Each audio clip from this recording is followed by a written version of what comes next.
Hello, all you potential Warhammer players out there. My name's Justin, and this is Mack, hello.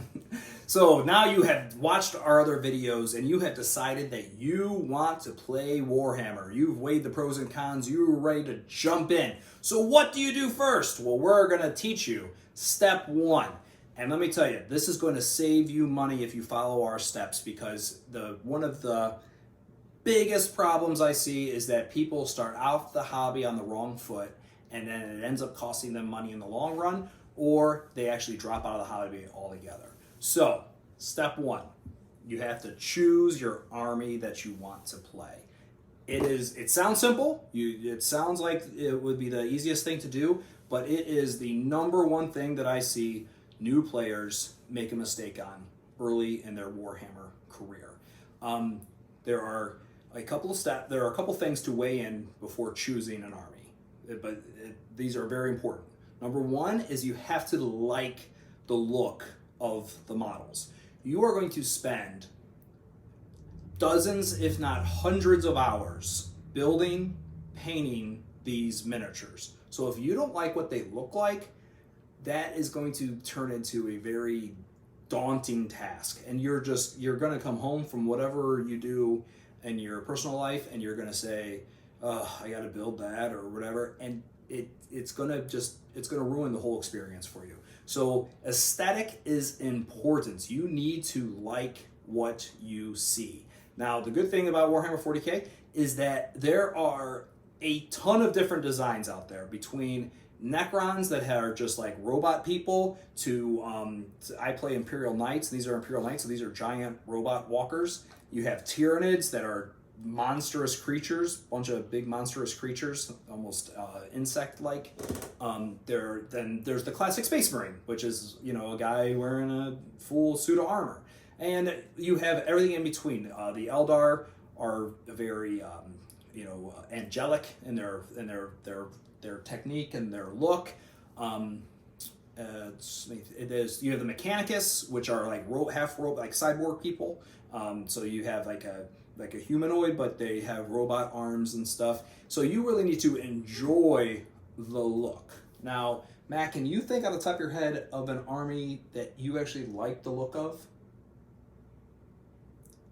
Well, for me, I'm not a very rugged person. I'm very soft around the edges, so I like the way these look. Okay. But I'm more interested into this one because of how you said, or you told me, I don't think we recorded it, but how they grow.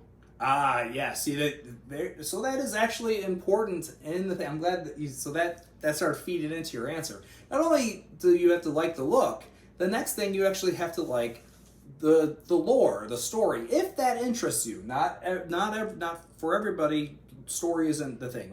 It might just be the look and then how they play on the field. But for others, they want to get into the story, and so, like he said, the Tyranids are an alien creature, insect kind of things that grow whatever they need. They mutate and just change on the fly. If they need something that can ram through a wall, they grow something that they can ram through a wall. If they need something to jump really high, they grow longer legs and they jump really high. If that interests you, then you go, oh, that's cool. And every army in 40k has their own very distinct story, and it's becomes massive if you get into that part of the game. And if that's important to you too, you want to put that into your consideration of the first army that you're going to end up purchasing. The next giant hurdle that people often get tripped up on is you need to know how the army plays on the field and how you like your personal play style, how you enjoy playing a game. And hopefully, if you're getting into a game at this point, unless this is a parent watching this video that's watching for a younger kid, you usually, at this point in your life, you have an idea of how you like to play games. If you like being somebody who sits in the back and just shoots forward and kills the army as they basically try to kill the army before they get to you, we have the 40k is an army like that. If you like to be an army that's always just running in people's faces and chopping off everybody's heads, there's an army for that. If you want to be technology wizards and teleport through everything, there's an army for that. If you want to be magic oriented, all kinds of magical powers, and you're casting all these amazing spells, there's an army for that. That's one of the things Games Workshop does, and it becomes a cliche, and it's a funny thing, is that they are over the top on everything. So every type of trope that you could think of that you might like, they have, and they have it at power level 11.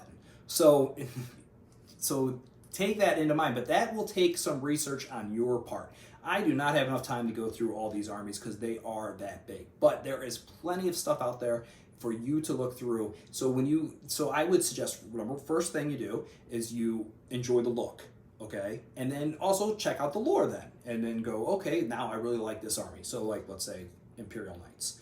Then I suggest you look up how they play on the field. The Imperial Knights, for example, the Imperial Knights have really powerful melee because they're giant robots, and they got really powerful guns because they're giant robots.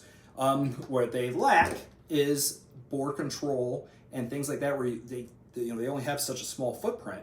So when you're on a board, they can get surrounded by lots of little guys and that kind of thing, and that can be kind of frustrating. Also, since there's only a few of them on the field at once, if I'm up against an army that's maybe very shooty, they can get destroyed before they even get to have a lot of fun on their own, and that can be frustrating. So you need to find out what you like, how you like to play. And by now, hopefully, you're playing first-person shooters or you're playing other strategy games. You might already know what your style is, and you got to find that army that fits your style. Many times that I see is people pick an army because of how it looks, and then they get upset when it doesn't play the way they wish it played on the field. Now, there are armies that are good at everything in the game. Space Marines is one of them, and that's why you see Space Marines being the number one thing for GW, and they are constantly pushing it because they are good at every phase of the game, and they can do anything in the game, so whatever. Tyranids are also an army that is very much a mixed bag. Orcs, very mixed bag. And then there's other armies like the Tau who are only shooty. So if you want to play a melee army, you do not pick Tau. Even if you think robot suits look cool, because they do look cool, they do not do well punching in the face. Anything in the game will still destroy them in the face. So you just purchase one of those models and put them on the board. Now, if you're somebody who's getting into the hobby just for painting purposes and hobbying purposes, then pick whatever you like, paint it up, put it on a shelf. And that's all I got. Do you got anything, Mac? I do not. All right. Well, then we'll see you all next time. Have a good one. Bye.